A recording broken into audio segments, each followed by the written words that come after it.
Al-Ghazali rahimahullah wa nafa'ana bi ulumi, penjelasan tentang azab kubur dan pertanyaan malaikat Munkar dan Nakir. Al-Bara bin Azib berkata, kami keluar bersama Rasulullah Shallallahu Alaihi Wasallam pada jenazah seorang laki-laki dari golongan Ansar. Lalu Rasulullah Shallallahu Alaihi Wasallam duduk di atas kuburnya dengan menundukkan kepalanya. Kemudian beliau berdoa, Allahumma inni a'udzubika min azabil qabr salasa. Artinya, ya Allah, sesungguhnya aku berlindung kepadamu dari siksa kubur. Nabi kita mengucapkan doa itu sampai 3 kali. Allahumma inni a'udzubika min azabil qabri. Aku berlindung dengan engkau dari azab kubur. Ini merupakan dalil dari sekian banyak dalil yang menetapkan tentang adanya azab di dalam kubur itu. Imam Ibnul Qayyim Al-Jauziyah berkata, azab kubur itu ada terbagi 2 macam. Ismun daimun, ada azab kubur itu yang kekal. Dari mulai masuk kubur sampai kena dibangkit, selalu diazab di dalam kubur.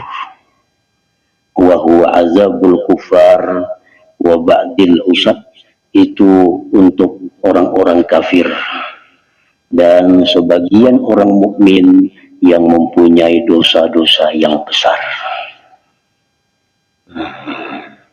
Jadi orang kafir, orang-orang beriman kepada Allah tapi dosanya banyak, dosanya besar, nah itu diazab mulai masuk kubur sampai hari kiamat.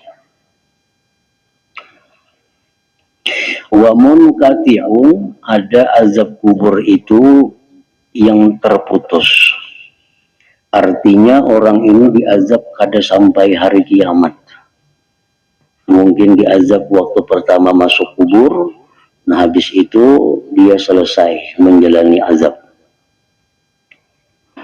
Wa huwa azabu man khaffat jaraimuhum minal usad fa innahu yu'adzabu hasba jarimatih. Nah itu azab orang-orang yang ringan dosa-dosanya daripada orang beriman yang maksiat, maka dia diazab sekedar maksiatnya itu. Nah ini orang beriman punya dosa, tapi dosanya itu dosa yang ringan, dosa yang kecil. Nah itu begitu masuk kubur dia disiksa juga, tapi ada batasnya. Setelah itu dia selesai menjalani siksaan. Nah, jadi itu diazab juga hasba jarimatih, sekedar dosanya, summa yurfa'an, kemudian diangkat itu azab tadi. Nah, diangkat. Lalu ujar Ibnul Qayyim lagi mengatakan, wa qad yurfa'u anhu bi du'ain aw sadaqatin aw nahwi dzalik. Terkadang diangkat pula azab kubur itu dari seseorang yang beriman dengan sebab doa nang hidup. Nah orang ini mestinya diazab di kubur karena banyak dosanya, banyak salahnya. Cuma karena nang anak ini selalu mendoakan, orang-orang kaum muslimin selalu mendoakan, maka azab kubur itu bisa dihilangkan daripadanya. Nah ini berkat doa orang. Wa qad yurfa'u anhu bi du'ain, terkadang diangkat azab kubur itu dengan doa. Yang biasa kita misalnya mahaul, kita mendoakan dengan orang banyak. Walaupun tiap hari sudah mendoakan ibu bapak kita, tapi secara pribadi Kayaknya ada saatnya kita mau orang banyak mendoakan agar orang tua kita atau siapa yang kita maksud diberi kelapangan di alam kubur, diturunkan rahmat, dijadikan kuburnya taman surga. Nah itu bisa dikabulkan oleh Allah, sehingga yang mestinya diazab ini orang diangkat azab daripadanya. Au sadaqatin, atau dengan sedekah. Nah ini kada doa tapi dengan sedekah. Sedekah ini memberikan sesuatu kepada orang, bisa memberi makan orang, memberi makan minum kepada orang lain, atau dia mewakafkan hartanya, atau dia bersedekah barang apa kepada orang lain, tapi diniatkannya untuk kedua orang tuanya misalnya, atau untuk siapa yang dia maksud.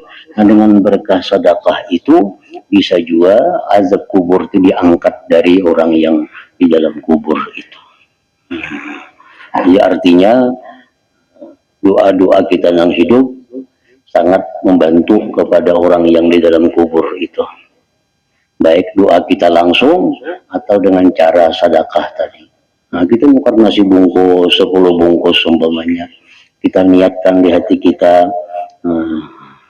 agar disampaikan pahalanya kepada almarhum siapa. Nah, kita beri makan nasi bungkus 10 bungkus, nah itu sedekah.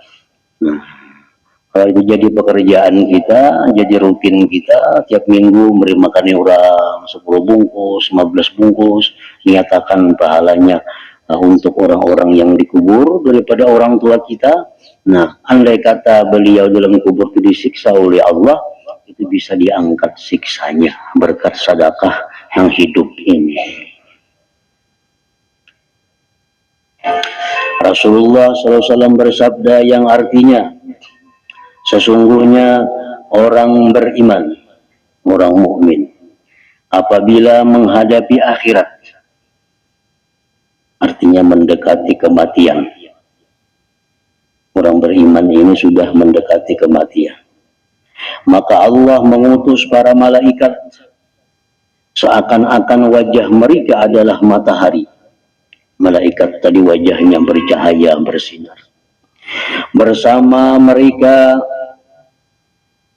malaikat tadi obat baginya agar tidak cepat rusak dan kain kafannya.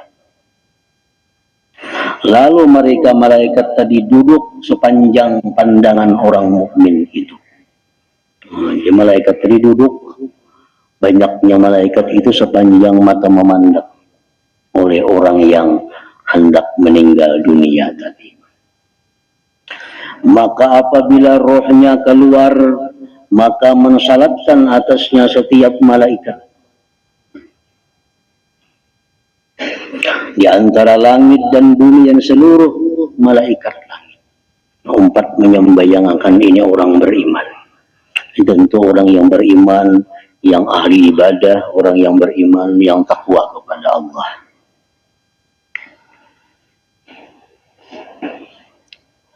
Dan pintu-pintu langit dibuka untuk menyambut kedatangan rohnya. Maka tidak ada daripadanya satu pintu pun, melainkan ia suka agar ia dimasukkan dengan rohnya daripadanya. Setiap pintu langit itu gembira, pintu langit itu gembira menerima kedatangan roh orang yang beriman ini. Lalu apabila ia naik dengan rohnya, maka dikatakan, wahai Tuhan, hamba-Mu si fulan. Ini roh daripada hamba-Mu si fulan. Maka Allah Ta'ala berfirman, kembalikanlah ia, kembalikan dia. Lalu perlihatkanlah kepadanya apa yang aku siapkan baginya dari kemuliaan.